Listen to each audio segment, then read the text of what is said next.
ਹੋ ਚੁੰਮ ਰੱਸਾ ਫਾਂਸੀ ਦਾ ਪਾ ਲਿਆ ਗਲ ਵਿੱਚ ਸੀਨਾ ਕੀਤੀ।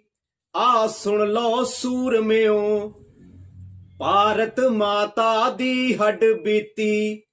ਜੋ ਮਿਲੀ ਆਜ਼ਾਦੀ ਸੀ ਉਹ ਤਾਂ ਵਿੱਚ ਕਾਗਜ਼ਾਂ ਰਹਿ ਗਈ। ਮੁੜਿਆ ਜਾ ਭਗਤ ਸਿਆਂ ਤੇਰੀ ਲੋੜ ਦੇਸ਼ ਨੂੰ ਪੈ ਗਈ। ਮੁੜਿਆ ਜਾ ਉਦਮ ਸਿਆਂ ਤੇਰੀ ਲੋੜ ਦੇਸ਼ ਨੂੰ ਪੈ ਗਈ। ਜਿਵੇਂ ਕਿ ਅਸੀਂ ਸਾਰੇ ਜਾਣਦੇ ਹਾਂ, ਕਿਸਾਨਾਂ ਨੇ ਮਜ਼ਦੂਰਾਂ ਨੇ ਇੱਕ ਸੰਘਰਸ਼ ਆਰੰਭਿਆ ਆ ਜਿਸ ਨੂੰ 2 ਤੋਂ ਵੀ ਜ਼ਿਆਦਾ ਮਹੀਨੇ ਹੋ ਚੁੱਕੇ ਨੇ। ਪਰ ਸਾਡੀਆਂ ਜਿਹੜੀਆਂ ਨਕੰਮੀਆਂ ਸਰਕਾਰਾਂ ਆ ਇਹ ਬਿਲਕੁਲ ਸੁੱਤੀਆਂ ਪਈਆਂ ਆ। ਇਹਨਾਂ ਦੇ ਕੰਨ ਤੇ ਜੂੰ ਵੀ ਨਹੀਂ ਸਰਕ ਰਹੀ ਤੇ ਲੱਖ ਲਾਹਨਤਾਂ ਇਦਾਂ ਦੀਆਂ ਸਰਕਾਰਾਂ ਨੂੰ ਜਿਹੜੀਆਂ ਕਾਨੂੰਨ ਤੇ ਜਨਤਾ ਲਈ ਬਣਾਉਂਦੀਆਂ ਆ। ਬਿੱਲ ਜਿਹੜੇ ਪਾਸ ਕਰਦੀਆਂ ਉਹ ਜਨਤਾ ਲਈ ਕਰਦੀਆਂ, ਪਰ ਜੇ ਉਹ ਜਨਤਾ ਦੇ ਫਾਇਦੇ ਦੇ ਨਹੀਂ ਜਾਂ ਉਹਨਾਂ ਨੂੰ ਉਹ ਪਸੰਦ ਨਹੀਂ ਹੈ ਤਾਂ ਫਿਰ ਇਹ ਕਿਉਂ ਪਾਸ ਕਰਦੇ ਇਹ ਬਿੱਲ ਇਦਾਂ ਦੇ? ਕਿਉਂਕਿ ਇਹਨਾਂ ਦੇ ਵਿੱਚ ਇਹਨਾਂ ਦਾ ਆਪਣਾ ਜਿਹੜਾ ਮਕਸਦ ਹੁੰਦਾ ਆ ਕਿ ਜਨਤਾ ਨੂੰ ਕਿੱਦਾਂ ਲੁੱਟਿਆ ਜਾਵੇ, ਕਿੱਦਾਂ ਵਪਾਰੀ ਨੂੰ ਲੁੱਟਿਆ ਜਾਵੇ। ਤੇ ਜਨਤਾ ਤਾਂ ਸ਼ੁਰੂ ਤੋਂ ਲੁੱਟ ਹੋ ਰਹੀ ਆ, ਵਪਾਰੀ ਵੀ ਲੁੱਟ ਹੋ ਰਿਹਾ। ਉਸ ਤੋਂ ਬਾਅਦ ਹੁਣ ਕਿਸਾਨ ਇੱਕ ਬਚਿਆ ਸੀ ਜਿਹਦੇ ਸਿਰ ਤੇ ਸਾਰਾ ਦੇਸ਼ ਰੋਟੀ ਖਾਂਦਾ ਆ। ਇੱਕ ਕਿਸਾਨ ਜਿਹੜਾ ਹੈ ਇਹ ਸਾਰਿਆਂ ਦਾ ਢਿੱਡ ਭਰਦਾ ਹੈ, ਆਪ ਭਾਵੇਂ ਕਈ ਵਾਰੀ ਉਹ ਭੁੱਖਾ ਵੀ ਰਹਿ ਲਵੇ। ਪਰ ਸਾਡੀਆਂ ਜਿਹੜੀਆਂ ਨਕੰਮੀਆਂ ਸਰਕਾਰਾਂ ਆ ਇਹਨਾਂ ਨੇ ਹੁਣ ਕਿਸਾਨ ਨੂੰ ਵੀ ਟਾਰਗੇਟ ਕੀਤਾ ਹੈ। ਤੇ ਇਹ ਸਾਰੇ ਜਾਣਦੇ ਆ ਕਿ ਜਦੋਂ ਕਿਸਾਨ ਨੇ ਟਾਰਗੇਟ ਹੋਣਾ ਹੈ ਤੇ ਸਾਨੂੰ ਰੋਟੀ ਖਾਣ ਨੂੰ ਨਹੀਂ ਮਿਲਣੀ ਅੱਗੇ ਆਉਣ ਵਾਲੇ ਸਮੇਂ ਵਿੱਚ। ਇਹਦੇ ਨਾਲ ਹੀ ਵਪਾਰੀ ਵੀ ਟਾਰਗੇਟ ਹੋਏਗਾ, ਟਰਾਂਸਪੋਰਟ ਵੀ ਟਾਰਗੇਟ ਹੋਏਗੀ ਤੇ ਇਹਦੇ ਨਾਲ ਹਰ ਵਰਗ ਜਿਹੜਾ ਟਾਰਗੇਟ ਹੋਏਗਾ। ਇਸ ਲਈ ਮੈਂ ਸਾਰਿਆਂ ਨੂੰ ਅਪੀਲ ਕਰਦਾ ਕਿ ਅਸੀਂ ਵੱਧ ਤੋਂ ਵੱਧ ਜਿਹੜਾ ਹਿੱਸਾ ਆ ਆਪਣਾ ਇਹ ਕਿਸਾਨੀ ਸੰਘਰਸ਼ ਵਿੱਚ ਪਾਈਏ ਤੇ ਜਿਹੜਾ ਇਹ ਸੰਘਰਸ਼ ਆਰੰਭਿਆ ਆ ਇਸ ਨੂੰ ਅਸੀਂ ਬਿਲਕੁਲ ਜਿੱਤ ਕੇ ਤੇ ਫਿਰ ਜਿਹੜਾ ਆ ਮਾਹੌਲ ਜਿਹੜਾ ਖੁਸ਼ੀ ਦਾ ਮਾਹੌਲ ਹੋਊਗਾ। ਤੇ ਜਿਹੜੀ ਆਜ਼ਾਦੀ ਆ ਉਹ ਤਾਂ ਮੈਂ ਜਿੱਦਾਂ ਪਹਿਲਾਂ ਗੀਤ ਵਿੱਚ ਵੀ ਦੱਸਿਆ ਕਿ ਇਹ ਕਾਗਜ਼ੀ ਆਜ਼ਾਦੀ ਆ ਜਿਹੜੀ ਵੀ ਆ, ਤੇ ਸਾਨੂੰ ਜਿਹੜੀ ਆਜ਼ਾਦੀ ਦਾ ਸੰਘਰਸ਼ ਇੱਕ ਵਾਰ ਫਿਰ ਤੋਂ ਲੜਨਾ ਪੈਣਾ ਆ। ਇੱਕ ਆਪਣੇ ਆਰਟਿਸਟ ਹੈ ਇੱਕ ਕੰਗਣਾ ਰਣੌਤ, ਸੰਘਰਸ਼ ਵਿੱਚ ਜਿਹੜੀਆਂ ਸਾਡੀਆਂ ਮਾਤਾਵਾਂ ਗਈਆਂ ਉਹਨਾਂ ਬਾਰੇ ਬਹੁਤ ਗਲਤ ਜਿਹੜੀ ਭੱਦੀ ਸ਼ਬਦਾਵਲੀ ਵਰਤੀ ਆ, ਆਪਣੀ ਮਾਨਸਿਕਤਾ ਦਾ ਜਿਹੜਾ ਆਪਣਾ ਦਿੱਤਾ ਆ ਸਬੂਤ, ਤੇ ਇਹ ਤਾਂ ਬਹੁਤ ਨਿੰਦਣਯੋਗ ਆ। ਇਹਨੂੰ ਇਹ ਨਹੀਂ ਪਤਾ ਕਿ ਪੰਜਾਬੀ ਏਦਾਂ ਵਿਕਣ ਵਾਲੇ ਨਹੀਂ ਹੈ। ਪੰਜਾਬੀ ਤਾਂ ਆਪਣੀਆਂ ਜਾਨਾਂ ਵਾਰ ਕੇ ਅੱਜ ਤਾਈਂ ਜੋ ਵੀ ਆ ਕਰਦੇ ਆਏ ਆ। ਜਿੱਥੇ ਵੀ ਲੋੜ ਪਈ ਆ ਪੰਜਾਬੀਆਂ ਦੀ ਤੇ ਉਹਨਾਂ ਨੇ ਆਪਣੀਆਂ ਜਾਨਾਂ ਵਾਰ ਕੇ ਜਿਹੜਾ ਆ ਉਹਨੂੰ ਜਿੱਤ ਹਾਸਲ ਕੀਤੀ ਆ। ਜਿੱਥੇ ਵੀ ਆ ਕਿਸੇ ਦੀ ਰੱਖਿਆ ਕੀਤੀ ਹੈ ਜੇ ਜਿੱਦਾਂ ਵੀ ਆ।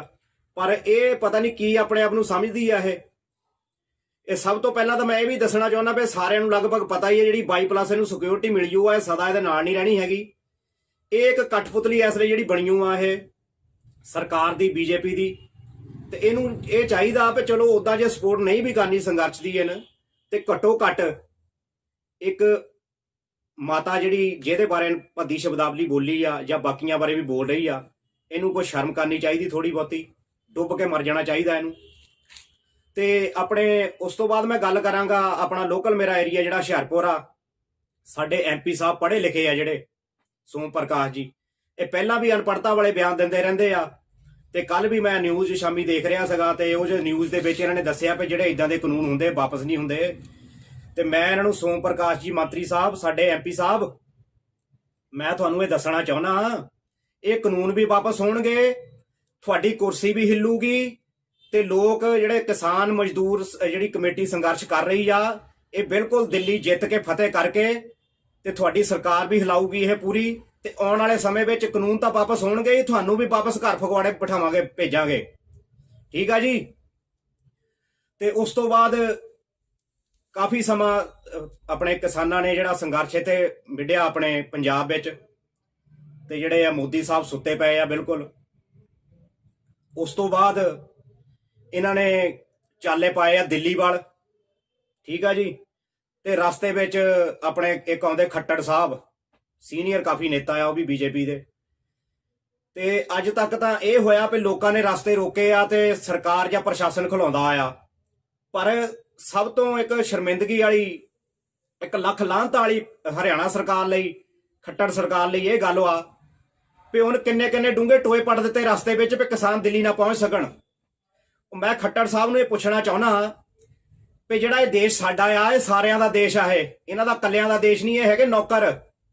ਸਰਕਾਰ ਜਿਹੜਾ ਸਰਕਾਰ ਬਣਦੀ ਆ ਜਾਂ ਕੋਈ ਨੇਤਾ ਬਣਦਾ ਜਾਂ ਲੀਡਰ ਬਣਦਾ, ਇਹ ਜਨਤਾ ਇਹਨਾਂ ਨੂੰ ਆਪਣੇ ਨੁਮਾਇੰਦੇ ਵਜੋਂ ਚੁਣ ਕੇ ਨੌਕਰ ਬਣਾ ਕੇ ਭੇਜਦੀ ਆ ਵੀ ਤੁਸੀਂ ਸਾਡੀ ਗੱਲ ਜਿਹੜੀ ਆ ਅੱਗੇ ਜਾ ਕੇ ਰੱਖੋ ਉੱਪਰਲੀ ਸਰਕਾਰ 'ਚ।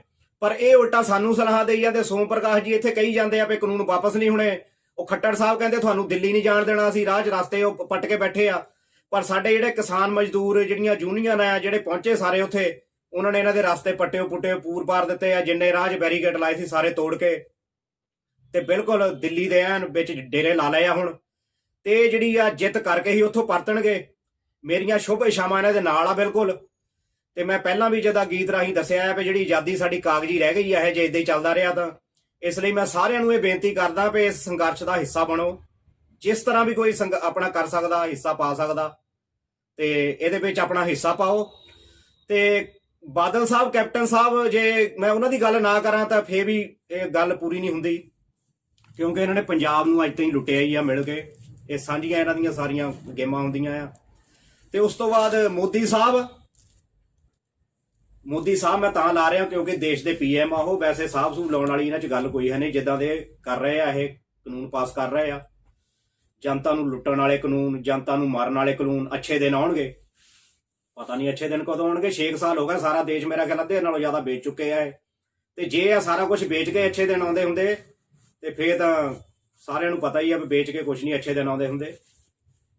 ਤੇ ਮੈਂ ਜ਼ਿਆਦਾ ਕੁਝ ਨਾ ਕਹਿੰਦਾ ਹੋਇਆ, ਮੈਂ ਪੰਜਾਬ ਸਰਕਾਰ ਨੂੰ ਵੀ ਵਿੱਚੇ ਹੀ, ਹਰਿਆਣਾ ਸਰਕਾਰ ਨੂੰ ਵੀ ਵਿੱਚੇ ਹੀ, ਤੇ ਵਿੱਚੇ ਹੀ ਜਿਹੜਾ ਆਪਣਾ ਮੋਦੀ ਸਾਹਿਬ ਆਪਣੇ ਬੈਠੇ ਜਿਹੜੇ ਦਿੱਲੀ ਸੈਂਟਰ 'ਚ, ਮੈਂ ਇਹਨਾਂ ਨੂੰ ਸਖਤ ਚੇਤਾਵਨੀ ਦਿੰਦਾ ਵੀ ਆਪਣੇ ਹੋਸ਼ 'ਚ ਆ ਜਾਓ। ਕਿਉਂਕਿ ਜਨਤਾ ਦੇ ਤੁਸੀਂ ਜਿਹੜਾ ਸਬਰ ਦਾ ਇਮਤਿਹਾਨ ਨਾ ਲਾਓ, ਇਹ ਬਹੁਤ ਮਹਿੰਗਾ ਪਏਗਾ, ਬਹੁਤ ਮਹਿੰਗਾ ਪਏਗਾ। ਲਾਸਟ ਵਿੱਚ ਮੈਂ ਇੱਕ ਨਾਰਾ ਬੁਲੰਦ ਕਰਾਂਗਾ, ਕਿਸਾਨ ਮਜ਼ਦੂਰ ਏਕਤਾ ਜਿੰਦਾਬਾਦ, ਜਿੰਦਾਬਾਦ। ਕਿਸਾਨ ਮਜ਼ਦੂਰ ਏਕਤਾ ਜਿੰਦਾਬਾਦ, ਜਿੰਦਾਬਾਦ।